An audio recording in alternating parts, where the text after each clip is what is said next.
सीताराम।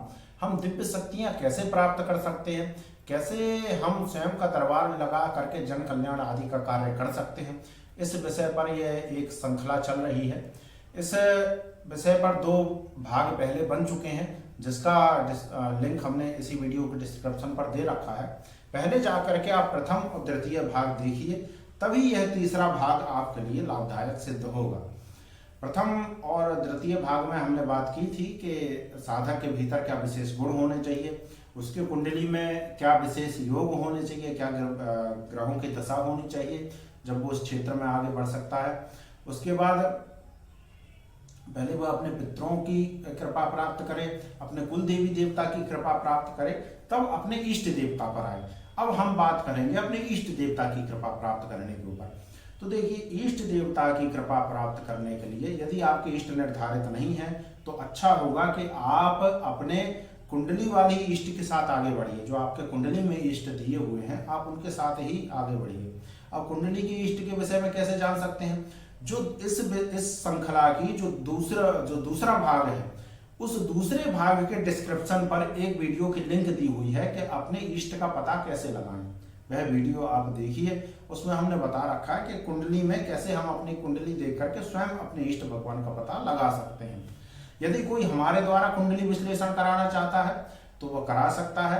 अपने जीवन को लेकर के आपके भीतर प्रश्न हैं, वह सब आप अपने कुंडली से जान सकते हैं। जन्म की तारीख, जन्म का समय, जन्म का स्थान और 300 रुपए का शुल्क, इतना आप जमा कर दीजिएगा, आपका कुंडली विश्लेषण हो जाएगा। तो अब हम बात करते हैं इस विषय पर कि अब हम आगे कैसे बढ़ सकते हैं। देखिए, अपने इष्ट की कृपा प्राप्त करने के लिए सबसे पहले आप उनके नाम जप से प्रारंभ करिए, क्योंकि कलयुग केवल नाम आधार। पहले आधार को मजबूत करिए, आधार मजबूत होगा तभी मजबूत इमारत खड़ी होगी। तो आधार को मजबूत करिए। तो आधार मजबूत करने के लिए आप 1.25 लाख नाम जप का अनुष्ठान करिए। 1.25 लाख का। यदि किसी का हनुमान जी है तो राम जी का नाम जप होगा, और कोई इष्ट है तो उनके नाम का ही नाम जप होगा। अब उनके नाम जप के लिए आप 1.25 लाख के 7 अनुष्ठान करिए। अब अनुष्ठान से ये नाम जप क्यों पहले शुरू बताते हैं, देखिए इसके कई सारे लाभ हैं। क्योंकि साधना में मुख्य रूप से साधक के भीतर चार गुण होने चाहिए। 4 गुण कौन कौन से, जित आसना, जित श्वासो, जित इंद्रिया और जित संगा। जित आसनो मतलब आसन पर उसकी जीत होनी चाहिए, कम से कम 7-8 घंटे का बैठने का अभ्यास होना चाहिए, कम से कम 4 घंटे बैठने का तो अभ्यास होना ही चाहिए। जित आसनो, फिर जित श्वासो, अपने सांसों पर, अपने मन पर नियंत्रण होना चाहिए। सांसों का अर्थ अपने मन पर नियंत्रण होना चाहिए। जित श्वासो, जित संगा, अपनी संगत अच्छी होनी चाहिए। गलत संगत में फिर व्यक्ति कैसे साधक बन पाएगा, जो उसकी गंदे लोगों से संगत है तो वो खुद ही मजाक उड़ाने लगे, यार क्या पूजा पाठ कर रहे हैं, सब बुढ़ापे का काम है, माइंड वॉश कर देंगे। तो तुम भी सोचोगे कि ये तो सही बात है, बुढ़ापे का काम है, बुढ़ापे में देखा जाएगा। तो इसलिए जित संगा, संगत अच्छी होनी चाहिए। फिर जितेंद्रिया, इंद्रियों पर अपना कंट्रोल होना चाहिए। मन इधर उधर न भटके। इंद्रियों पर कंट्रोल नहीं होगा तो आप ब्रह्मचर्य का पालन नहीं कर पाओगे। इंद्रियों पर कंट्रोल नहीं होगा तो आप अपना खान पान शुद्ध नहीं रख पाओगे, बाहर का कुछ ना कुछ खा ही लोगे। इसलिए जितेंद्रिया, और ये चारों गुण आपके भीतर नाम जप से आ जाते हैं। नाम जाप का आत्मबल इतना मजबूत हो जाता है कि वह जो भी उद्देश्य, जो भी लक्ष्य वो अपना निर्धारित कर लेता है वो पा करके ही रहता है। इतनी शक्ति, इतना आत्मबल नाम जापा के भीतर आ जाता है। नाम जापा को अपना उद्देश्य प्राप्त करने से कोई रोक नहीं सकता। नाम जप की इतनी कृपा, इतनी महिमा है। तो इसलिए पहले 1.25 लाख के 7 अनुष्ठान आप करिए, और इसी के साथ अपने इष्ट के आसपास कोई मंदिर देख लीजिए। प्रतिदिन मंदिर जाने का नियम बनाइए शाम की आरती में। यदि मंदिर में ही अनुष्ठान कर सकते हैं तो बहुत अच्छा है, अनुष्ठान नहीं कर सकते तो प्रतिदिन मंदिर जाने का नियम बनाइए। अब ये सब नहीं चलेगा कि मंदिर दूर है, 4 किलोमीटर है, 5 किलोमीटर है। बचपन में पढ़ाई करने कैसे जाते थे, कई किलोमीटर साइकिल चला करके।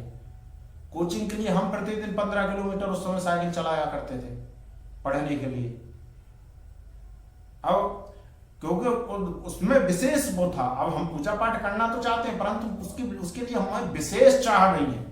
यदि विशेष चाह है तो आप करोगे ही करोगे, यदि मंदिर थोड़ा दूर भी है तो भी प्रतिदिन जाने का नियम बनाइए आप, ठीक है। तो प्रतिदिन आप अपने इष्ट के मंदिर जाने का नियम बनाइए और नाम जप के आप अनुष्ठान करिए। इसके बाद जब आपके नाम जप के 1.25 लाख के 7 अनुष्ठान हो जाएं, तब आपको क्या करना है, आपको अपने इष्ट का कवच देखना है। जब आपका नाम जप का अनुष्ठान हो जाए तब आप मुझे मैसेज कीजिएगा कि मेरे इष्ट, ये इष्ट है, तो मैं आपको उनका कवच उपलब्ध करा दूंगा। ये निःशुल्क है, ठीक है। इन सब सेवा का आप किसी भी प्रकार की, और ये साधना के दौरान आपको कोई समस्या आ रही है, आप निःशुल्क परामर्श, ये जो स्क्रीन पर नंबर दिया हुआ है, आप मुझसे निःशुल्क परामर्श, निःशुल्क मार्गदर्शन प्राप्त कर सकते हैं। परंतु बात यही है कि हमारे यहाँ आकर के छल कपट मत कीजिएगा, झूठ मत बोलिएगा कि महाराज जी 1.25 लाख के 7 अनुष्ठान हमारे तो हो गए। हम बातों से भी समझ जाते हैं, कई लोगों ने ऐसा किया तो तुरंत पकड़े गए, चाहें तो उनके स्क्रीनशॉट हम डाल देंगे। एक महाराज तो आज ही हमारे साथ ऐसे ट्राई कर रहा था। तो आप ये मत समझिए कि हमको कुछ पता नहीं चलता है। यदि आपका यहां पर भी आकर के आप झूठ फरेब ही कर रहे हैं तो आपका कल्याण कैसे होगा, इस विषय पर आप स्वयं बैठ करके चिंतन करिए कि आप किसी को मार्गदर्शक समझ करके, किसी को गुरु समझ करके अपना कल्याण चाहते हैं उससे, और आप उससे भी झूठ बोल रहे हैं, उससे भी फरेब कर रहे हैं कि नहीं आपने जो नियम बताया था वो हमने किया पर हमको आराम नहीं मिला। और आप क्या समझ रहे हैं कि वो सामने वाला मूर्ख है, उसको पता नहीं चलेगा। तो इस प्रकार का प्रयास हमसे मत करिएगा, हमको देखिए पता चल जाता। ऐसे भाई ये नहीं है कि हम कोई त्रिकालदर्शी हम बहुत ज्यादा कि सब जानते हैं हम भूत भविष्य, परंतु हाँ कुछ ना कुछ तो इष्ट की कृपा है, कुछ ना कुछ तो जो हम नियम बताते हैं उन नियमों पे हम पर भरोसा है हमको कि यदि ये नियम आपने किए होते तो आपके भीतर बदलाव आ जाता। जब बदलाव नहीं दिखता तो हम समझ जाते हैं कि आपकी क्या स्थिति है। तो हमसे झूठ मत बोलिए, यदि झूठ आपने बोल दिया तो हम आपको व्हाट्सएप पे ब्लॉक करें ना करें, हमारे मन में आप ब्लॉक हो जाएंगे। क्योंकि जो व्यक्ति हमसे झूठ करता है, छल फरेब करता है, वो हमको पसंद नहीं है। यही कारण है कि हम विवश हो जाते हैं। जब व्यक्ति कोई आकर के कहता है कि हम साधना करना चाहते हैं तो विवश हो जाते हैं, उससे दक्षिणा मांगने लगते हैं कि आप कम से कम इतनी दक्षिणा दो, जिससे कम से कम हमारा समय तो खराब नहीं होगा। हमें अच्छा नहीं लगता साधना के लिए किसी से दक्षिणा मांगना। कोई भगवान के चरणों से जुड़ना चाहता है, प्रभु की कृपा प्राप्त करना चाहता है और उसको मार्गदर्शन के लिए उससे हम दक्षिणा मांगे, परंतु विवश हैं। तो आप जो है तो नॉर्मल परामर्श आप निःशुल्क प्राप्त कर सकते हैं, ठीक है। अब क्या करना है, जब आपको कवच प्राप्त हो जाएगा तो कवच के आपको 10,000 पाठ का अनुष्ठान करना है। ये धीरे धीरे नियम बनेगा। 10,000 पाठ सुन करके घबरा मत जाइएगा, यहीं पर इसी लोक में सब लोग करते हैं। धीरे धीरे करके 1100 करके 1,000 करके 10-11 अनुष्ठान इस प्रकार से आप कर ले जाइए, ठीक है। 10,000 पाठ का अनुष्ठान हो जाएगा और प्रतिदिन आप मंदिर जाने लगेंगे। नाम जप 1.25 लाख के अनुष्ठान के बाद भी चलते फिरते अपने इष्ट का नाम जप करते ही रहना है। और जो भी अनुष्ठान के नियम होते हैं उन नियमों का आपको हमेशा ही पालन करना है। जैसे कि अनुष्ठान के अलावा जब अनुष्ठान बीच में खत्म हो जाए तो आप दाढ़ी, बाल, नाखून आदि तो काट सकते हैं, ठीक है। लेकिन जीवन पर्यंत आप भूमि पर सोने का नियम बनाइए यदि आप साधक बनना चाहते हैं तो। भूमि पर मतलब ऐसे सीधे भूमि पर नहीं सो जाना, साफ सुथरे बिस्तर बिछा करके जमीन पर, मतलब तखत, चारपाई आदि का प्रयोग हमको नहीं करना चाहिए साधक को। और इसके साथ ही यदि संभव हो तो स्वयं से हाथ का बना हुआ भोजन खाइए। नहीं कर सकते तो किसी एक व्यक्ति का हाथ का भोजन खाइए। और मासिक धर्म आदि में कोई महिला हो तो उसके हाथ का भोजन हमको नहीं करना चाहिए साधक को। किसी के यहाँ न्योता आदि खाना छोड़ दीजिए, निमंत्रण आदि जो होते हैं, चाहे वो किसी जन्मदिन का हो, चाहे वो किसी के विवाह का हो, चाहे वो किसी के तेरही आदि का हो, जो मृत्यु भोज होता है, ये सब करना बिल्कुल छोड़ दीजिए। दूसरे के यहाँ का किसी का कुछ मत खाइए। आप केवल और केवल आपको अपने घर का ही शुद्ध सात्विक भोजन करना है। उच्च कोटि का साधक बनना है तो लहसुन प्याज का भी त्याग आपको करना ही पड़ेगा। तो इन सभी नियमों का पालन करते हुए जब आप साधना निरंतर करेंगे, मार्गदर्शन के लिए हमने कहा है कि आप निःशुल्क मार्गदर्शन प्राप्त कर सकते हैं। हाँ, यदि आप चाहते हैं कि हम इस प्रकार से आमने सामने बैठ करके वीडियो कॉल के द्वारा आपको एक एक चीज समझाएं, तो उसके लिए हमारे यहाँ साधना क्लासेस चलती हैं, उनका थोड़ा शुल्क लेते हैं, क्योंकि उसमें पर्सनल कई घंटे का समय देते हैं, मतलब प्रतिदिन पौन घंटा 1 घंटा प्रतिदिन 3 से 4 दिन उसमें समय देते हैं। वो विशेष तौर पर उस व्यक्ति को हम अपने नजर पर रखते हैं, क्योंकि इतना तो हमको भी विश्वास है कि कोई व्यक्ति यदि कुछ दक्षिणा खर्च करके आके सीख रहा है तो उसको वास्तव में सीखना ही है।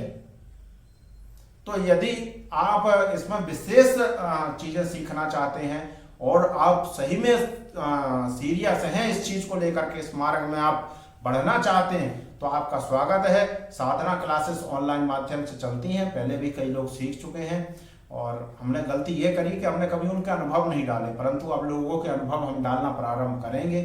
उसमें कई सारे लोगों को लाभ हुआ है, कई सारे लोगों को बहुत बहुत बहुत दिव्य अनुभूतियां प्राप्त हुई हैं, क्योंकि दिव्य अनुभूतियां इस प्रकार से यहाँ किसी की बताई नहीं जा सकती, परंतु शॉर्ट में बताते हैं कि कई लोगों को दर्शन तक प्राप्त हुए हैं प्रभु के। तो उस साधना क्लास में जो ऑनलाइन माध्यम से चल रही है, साधना शिविर जो चल रहा है, उसमें आप जुड़ सकते हैं। तो उसमें हम प्रत्येक व्यक्ति को जो है तो परामर्श बिल्कुल ऐसे आमने सामने वीडियो कॉल के माध्यम से उससे बात करते हैं, उसकी सारी चीज समझते हैं, उसकी समस्या को समझते हैं, उस हिसाब से उसको साधना में हम मार्गदर्शित करते हैं। तो उसके लिए बहुत थोड़ा शुल्क भी लेते हैं। तो यदि आपको उसमें इंटरेस्ट हो तो वह आप साधना क्लासेस ज्वाइन कर सकते हैं। स्क्रीन पर जो नंबर दिए हैं उस पर आप संपर्क कर सकते हैं। तो इस प्रकार से जब आप साधना करेंगे, आप उनके 10,000 स्त्रोत का जब जाप कर ले जाएंगे, प्रतिदिन आप मंदिर जाएंगे, ये एक दिन में नहीं होगा, ये पूरा साधना करते करते आपको 1 साल तो हो ही जाएगा, 8 महीना तो हो ही जाएगा कम से कम। इतने में निश्चित तौर पे प्रतिदिन मंदिर जाने से और इस कोटि का जप तप करने से दिव्य शक्तियां आपके संपर्क में आएंगी ही आएंगी, निश्चित तौर पे आएंगी, 1000% आएंगी, यदि इन सभी नियमों का आप बारीकी से पालन कर ले जाते हैं तो। गंदे लोगों को स्पर्श आदि से भी बचिएगा, अपनी ऊर्जा को ज्यादा से ज्यादा संचित करने का प्रयास कीजिएगा, आपकी ऊर्जा व्यर्थ ना जाए। तो जब आप इस प्रकार से इतनी साधना कर ले जाएंगे तो निश्चित तौर पे आपको दिव्य अनुभूति होंगी, दिव्य शक्तियां आपके संपर्क में आएंगी, आपको मार्गदर्शन करना प्रारंभ करेंगी। जैसे ही शक्तियां मार्गदर्शन करना प्रारंभ करती हैं, फूल मत जाइएगा खुशी में कि एकदम से सब जगह बताना, अपने अनुभव किसी को भी नहीं बताने हैं। जो आपका कोई गुरु है, आपका मार्गदर्शक है, यदि आप हमसे मार्गदर्शन प्राप्त करना चाहते हैं तो मार्गदर्शन प्राप्त करने के लिए अपना अनुभव बता सकते हैं किसी एक व्यक्ति को मात्र, बस। अनुभव ऐसे बताने चालू नहीं करने हैं अपने, नहीं तो अनुभव होने बंद हो जाएंगे, शक्तियों से संपर्क टूट जाएगा।